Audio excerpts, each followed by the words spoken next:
কালকে সকালে চিনিকে আমি না রেডি করে দিয়েছিলাম। আমাদের 10টার ভিতরে বেরানোর কথা ছিল। একটা ড্রাইভারকে বলা হয়েছিল, কিন্তু সেই ড্রাইভারটা না লাস্ট মোমেন্টে আসেনি, তাই অন্য একটা ড্রাইভার ঠিক করেছি। আজকে আমরা গোরখপুরে যাব। সকালে ঘুম থেকে ওঠার পর চিনি এক বটল দুধও খেয়ে নিয়েছিল। তারপরে এখানে ওর ঠাম্মি নিজের জন্য ব্রেডটা সেঁকে নিয়ে এসেছিল, কিন্তু ওর ব্রেডটা এতটাই পছন্দ হয়েছে ওর ঠাম্মির হাত থেকে ও ব্রেডটা নিয়ে নেয়। ওর ঠাম্মি নিজের জন্যই ভেজে নিয়ে এসেছিল, বেশি করে ঘি দিয়ে চার দিয়ে খাবে। দাদা বলে দাও একটু। আমরা গোরখপুর যাচ্ছি ঘুরতে, কাকাকে দেখতে যাচ্ছি। আমার ভাইয়ের যে ছেলে হচ্ছে তাকে দেখতে যাচ্ছে, ওর কাকা হয়তো ওটা। একটু এসো এসো, একটুখানি এসো। দেখো কি অবস্থা, মার কাছে গেলে আমার কাছে আর আসতেই চায় না। দেখো কি অবস্থা, ও জানে যে যাচ্ছি। যা যা যা যা ড্রেস পরেছি, যা যা যা যা যা যা যা কাকাকে দেখে আসো, যাও গিয়ে যাও। Tata tata tata, bye bye bye bye. কিছুদিন আগে যখন বাবা মা গোরখপুরে গেছিল, যখন মামির ডেলিভারিটা হয়েছে, সেই সময় না বাবা চিনির জন্য অনেকগুলো শপিং করে নিয়ে আসে।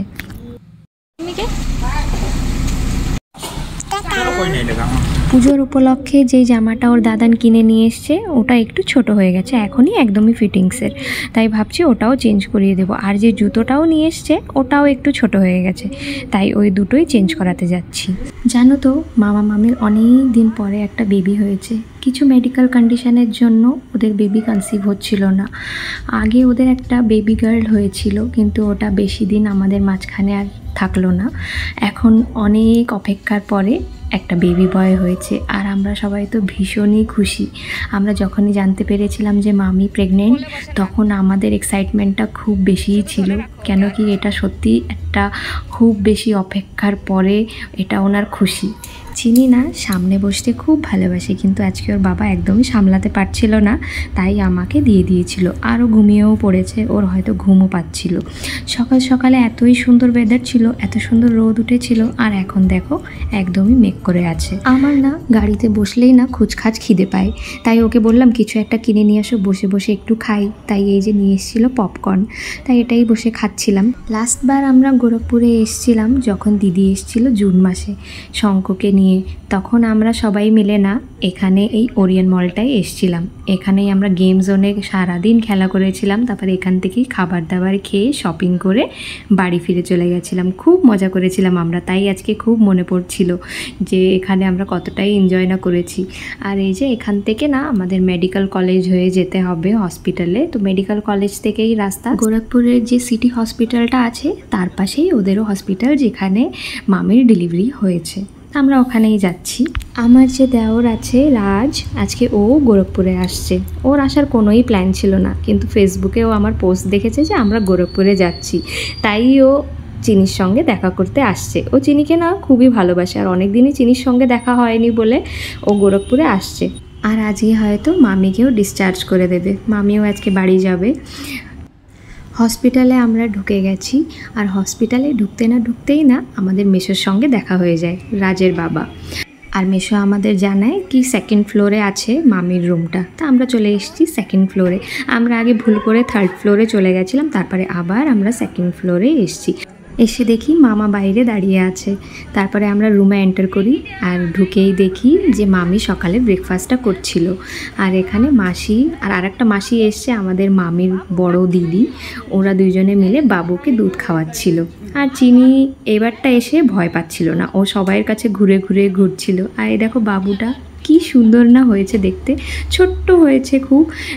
বাবুর ওয়েট হয়েছে 2 কেজি 600 গ্রাম, অনেকই ছোট। চিনি না ওর এই ছোট ঠাম্মিকে খুবই ভালোবাসে। ওর একটু হিংসে হচ্ছিল যে বাবুকে কোলে নিয়ে বসে আছে, এজন্য বারবার না পাশে গিয়ে দাঁড়াচ্ছিল। আর বাবুটারও না খুব খিদে পেয়েছিল, তাই ওকে এখানে আবার ফিড করাচ্ছিল। আর এখানে মেশোর কাছেও গিয়ে বসেছে আজকে চিনি। আজকে চিনিকে দেখে আমি পুরোটাই অবাক, ও সবাইয়ের কাছে যাচ্ছিল।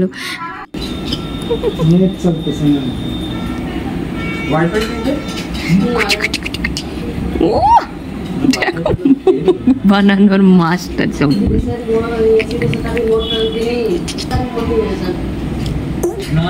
চিনি না ওর ছোটো ঠাম্মির ফোন ভালো করে চেনে, তাই ওর ঠাম্মির কাছে নিয়ে গেছে ফোনটা যে কার্টুন দেখবে।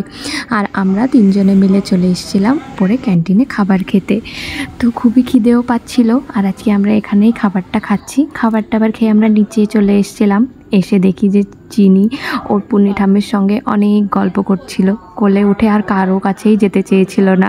জানো তো, চিনি নিজের ছোট ঠাম্মিকে পুন্নি বলে ডাক দেয়। মাসির নাম পূর্ণিমা, তো পুন্নি পুন্নি বলে ডাক দেয়। আর বাবুটাও এখানে ঘুমিয়ে পড়েছে। আর রুমে এই নতুন খেলনাটা দেখে চিনি ভীষণই খুশি।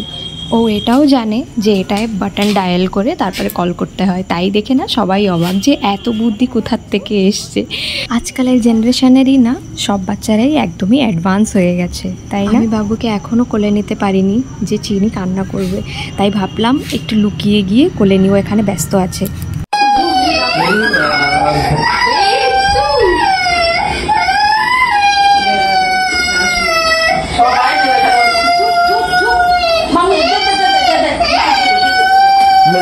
দেখতে পারলে তো আমি বাবুটাকে একদমই কোলে নিতে পারলাম না, এক সেকেন্ডের জন্যও না। ও এতটাই কান্নাকাটি শুরু করে দিয়েছে, আমি বাধ্য হয়ে বাবুটাকে রেখে দিলাম। আর এখানে মাসি চিনির জন্য কিছু চকলেট কিনে দিচ্ছে। ও প্রথমে যখনই রুমে এন্টার করেছে তখন থেকেই মাসির মাথাটা খারাপ করে দিচ্ছে চকলেট চকলেট বলে, তাই মাসি বলল কিছু একটা কিনে দিই ওকে। আর আমরা এখন বেরাচ্ছি, কেন কি আমাদের গোরখপুরে এখন আরও কাজ আছে। তো আমাদের কারটা এখান থেকে একটু দূরে পার্ক করা আছে, তাই মাসিও আমাদের সঙ্গে যাবে কার অবধি আমাদের ছাড়তে। তাই ভাবলাম চিনিকে মাসির কোলে দিয়ে দিই। আর কবে দেখা হবে মাসির সঙ্গে চিনির, কেন কি এই বছর তো পুজোতেও মাসি আসতে পারবে না। অন্য বছর পুজোর সময়গুলো মামা মাসিরা আমাদের বাড়িতেই কাটায়, আমরা সবাই মিলে একসঙ্গে পুজোটা কাটাই, কিন্তু এবছর আর হবে না, বাবু ছোট, সেই জন্য। ভিডিওটা ভালো লাগলে অবশ্যই জানিও। আজকের ভিডিওটা এখানেই শেষ করছি, টাটা।